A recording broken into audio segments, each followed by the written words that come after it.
Hello viewers, welcome back to our channel literature Sarathi. Viewers, अगर आपको ये वीडियो पसंद आए तो लाइक कर दीजिए और मेरे चैनल लिटरेचर सारथी को सब्सक्राइब भी कर दीजिए।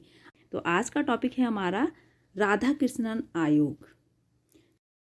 राधा कृष्णन आयोग को हम दूसरे नाम से विश्वविद्यालय शिक्षा आयोग भारत सरकार द्वारा नवंबर 1948 में नवंबर माह में भारतीय विश्वविद्यालय शिक्षा की अवस्था पर एक रिपोर्ट देने के लिए नियुक्त किया गया और 1947 में आज़ादी के बाद इसका अनुभव किया गया कि देश की शिक्षा व्यवस्था का पुनर्रचना की जाए और ताकि वह राष्ट्रीय एवं सांस्कृतिक पुनरुत्थान में सहायक हो, साथ ही वैज्ञानिक, तकनीकी या अन्य प्रकार की जो मानव शक्ति का विकास सुनिश्चित करे।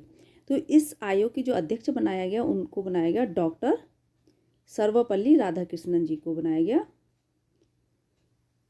राधाकृष्णन आयोग, या जिसे हम विश्वविद्यालय आयोग के नाम से भी जानते हैं, भारत सरकार द्वारा नवंबर 1948 में भारतीय विश्वविद्यालय शिक्षा की रिपोर्ट की अवस्था पर रिपोर्ट देने के लिए नियुक्त किया गया और ये नियुक्त किया गया 4 नवंबर 1948 को नियुक्त किया गया। इस आयोग ने 25 अगस्त 1949 को अपनी रिपोर्ट भारत सरकार को सौंप दी। नियुक्त किया गया 4 नवंबर 1948 को और भारत सरकार को रिपोर्ट सौंपी गई 25 अगस्त 1949 को।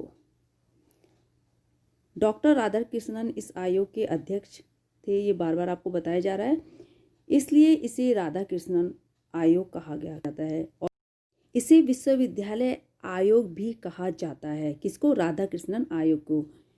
इसकी नियुक्ति विश्वविद्यालय स्तर पर शिक्षा की व्यवस्था, क्यों इसे विश्वविद्यालय आयोग कहा गया? क्योंकि विश्वविद्यालय स्तर पर शिक्षा की व्यवस्था, संरचना, जांच तथा तत्कालीन समस्या का पता लगाकर इसके संदर्भ में भारत सरकार को आवश्यक सुझाव देना था, तो इसलिए इसे विश्वविद्यालय आयोग भी कहा गया।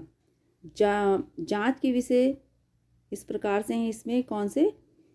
तत्कालीन विश्वविद्यालयों का अध्ययन करना और उनकी समस्याओं का पता लगाना। तत्कालीन विश्वविद्यालयों की समस्या का अध्ययन करना और उनकी समस्याओं का पता लगाना। प्रशासन और वित्त के बारे में सुझाव देना। उच्च शिक्षा के लक्ष्यों को निर्धारित करना। उच्च शिक्षा के विषय में अपनी राय देना। उच्च शिक्षा के शिक्षण स्तर को बढ़ाना। ये सारे इसके जांच के आधार थे, किसके? राधाकृष्णन आयोग के। विद्यार्थी के कल्याण के लिए योजनाएं प्रस्तुत करना, जैसे विद्यार्थियों में उपस्थिति, अनुशासनहीनता का समाधान खोजना, उच्च शिक्षा में शिक्षकों की नियुक्ति करना, उनके वेतनमान, सेवा शर्तों के बारे में सुझाव देना, ये सारे इसके जांच के आधार थे। विश्वविद्यालय शिक्षा के माध्यम अवधि और पाठ्यक्रम के बारे में भी सुझाव प्रस्तुत करना। राधाकृष्णन आयोग की मुख्य सिफारिशें, क्या क्या सिफारिशें थी? तो इसकी जो सिफारिशें थी वो इस प्रकार से थी। फर्स्ट, जिसमें शिक्षा के लक्ष्य क्या क्या थे, कौन कौन से बिंदुओं पर इसमें डिस्कस किया गया। लोकतंत्र के लिए प्रशिक्षित करना। आत्मविश्वास के लिए प्रशिक्षण देना, कि अगर आत्मविश्वास की भावना आए उसके लिए प्रशिक्षण देना। वर्तमान और साथ ही अतीत की समझ विकास करना, मीन्स जो भविष्य के समझ है उसको विकसित करना। व्यावसायिक और पेशेवर प्रशिक्षण प्रदान करना। ज्ञान के विकास द्वारा जीवन जीने की सहज क्षमता को जगाना। कुछ मूल्यों को विकसित करना, जैसे मन की निडरता, विवेक शक्ति और उद्देश्य की अडिगता। अपनी सांस्कृतिक विरासत उत्थान के लिए विद्यार्थियों को इससे परिचित कराना है। ये सारे शिक्षा के लक्ष्य के अंतर्गत आते हैं। नेक्स्ट है शिक्षण संकाय। आयोग के अनुसार शिक्षकों को 4 श्रेणियों में विभाजित किया गया। राधाकृष्णन आयोग में 4 श्रेणियों में विभाजित किया गया। प्रोफेसर, पाठक, व्याख्याता और प्रशिक्षक। प्रोफेसर, पाठक, व्याख्याता और प्रशिक्षक। योग्यता के आधार पर ही एक ही श्रेणी से दूसरी श्रेणी में पदोन्नति की जाए। योग्यता के आधार पर। ये इम्पोर्टेंट पॉइंट है यहाँ पर, अगर योग्य है तभी उसको आगे प्रमोशन दिया जाए। आयोग ने चारों श्रेणियों के शिक्षकों के लिए उच्च वेतन और बेहतर सेवा शर्तें, उच्च वेतन, जितने भी 4 श्रेणियां हैं इनके लिए क्या निर्धारित किया गया, उच्च वेतन और बेहतर सेवा शर्तें, जैसे भविष्य निधि, आवासीय आवास, काम के घंटे, छुट्टियां, लाभ की सिफारिशें आदि की गई। शिक्षण कार्य सप्ताह में 18 घंटे से अधिक नहीं दिया जाना चाहिए। शिक्षकों के अध्ययन के लिए एक बार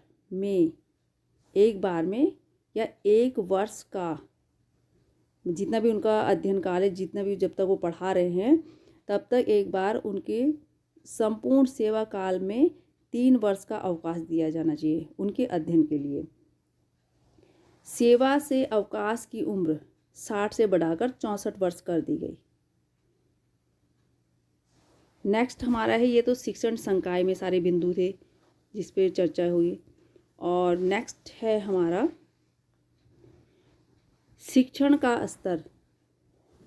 शिक्षण का स्तर क्या हो, विश्वविद्यालय में जहाँ पर 3000 से अधिक और उनसे संबंधित महाविद्यालयों में 1500 से अधिक विद्यार्थियों की संख्या नहीं होनी चाहिए। विश्वविद्यालय और महाविद्यालयों में उन्हीं विद्यालयों को प्रवेश देना चाहिए जो 12 वर्ष की विद्यालयी शिक्षा प्राप्त कर चुके हों। ये भी इम्पोर्टेंट पॉइंट है कि उन्हीं विद्यार्थियों को प्रवेश देना चाहिए जो 12 वर्ष की विद्यालयी शिक्षा 12 तक अपनी शिक्षा प्राप्त कर चुके हों। कार्य दिवसों की संख्या, जो कार्य दिवस हैं साल में 180 होनी चाहिए। अध्ययन के किसी भी कोर्स के लिए, यानी कि जो भी अध्ययन करे उसके किसी भी कोर्स के लिए पाठ्य पुस्तक निर्धारित नहीं की जानी चाहिए। पाठ्य पुस्तक निर्धारित नहीं की जानी चाहिए, ये भी ध्यान रखिए। सायंकालीन कक्षाओं का आरंभ किया जाना चाहिए, शाम को कक्षाएं चलाई जाए। परीक्षाओं के स्तर को उठाने के लिए प्रथम, द्वितीय एवं तृतीय श्रेणी के लिए न्यूनतम जो अंक हैं वो हैं 70, 55 एंड 40% होने चाहिए। विश्वविद्यालय का प्रशासन और वित्त के अंतर्गत कौन कौन से पॉइंट डिस्कस किए गए। उच्च शिक्षा को समवर्ती सूची में रखा जाना चाहिए। केंद्र और राज्य सरकारों को इसमें साझी जिम्मेदारी निभानी चाहिए। दोनों, central government and state government को, दोनों को साझी जिम्मेदारी इसमें निभानी चाहिए। और शिक्षा से संबंधित नीतियाँ बनाने का कार्य किसका होना चाहिए, केंद्र सरकार का होगा। और राज्य सरकार उन नीतियों को क्या करेगा, राज्य सरकार जो स्टेट गवर्नमेंट है लागू करेगी। केंद्र सरकार तो नीतियाँ बनाएगी और राज्य सरकार उसको क्या करेगी, लागू करेगी नीतियों को। तो ये कार्य विश्वविद्यालय में एक रूपता लाने के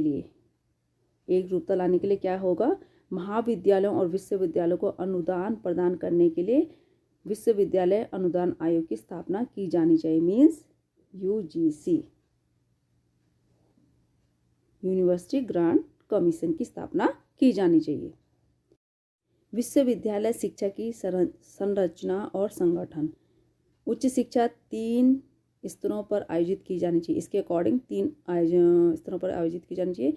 स्नातक 3 वर्ष का, स्नातकोत्तर 2 वर्ष का और शोध न्यूनतम 2 वर्ष का। जो उच्च शिक्षा को 3 श्रेणियों में बांटा जाना चाहिए: कला, विज्ञान, व्यावसायिक और तकनीकी शिक्षा।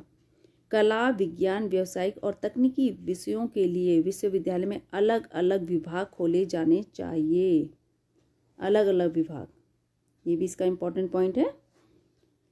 कृषि, वाणिज्य, इंजीनियरिंग, प्रौद्योगिकी, चिकित्सा और शिक्षण प्रशिक्षण के लिए स्वतंत्र संबंध कॉलेजों की स्थापना की जानी चाहिए। नेक्स्ट जो पॉइंट है, व्यावसायिक शिक्षा। व्यावसायिक शिक्षा को 6 श्रेणियों में बांटा गया है। 6 श्रेणियों में व्यावसायिक शिक्षा को इन्होंने बांटा, राधाकृष्णन आयोग ने। शिक्षक शिक्षा, कृषि शिक्षा, वाणिज्य शिक्षा, इंजीनियरिंग और तकनीकी शिक्षा, चिकित्सा शिक्षा और कानूनी शिक्षा। इस तरह से इन्होंने 6 भागों में इसको बांटा है। व्यावसायिक शिक्षा को 6 श्रेणियों में बांटा है। तो आई होप व्यूवर्स आपको ये वीडियो पसंद आई होगी। अगर ये वीडियो पसंद आई होगी तो लाइक कर दीजिए और मेरे चैनल लिटरेचर सारथी को सब्सक्राइब भी कर दीजिए। तो तब तक के लिए टेक केयर, बाय बाय, मिलते हैं नेक्स्ट वीडियो में।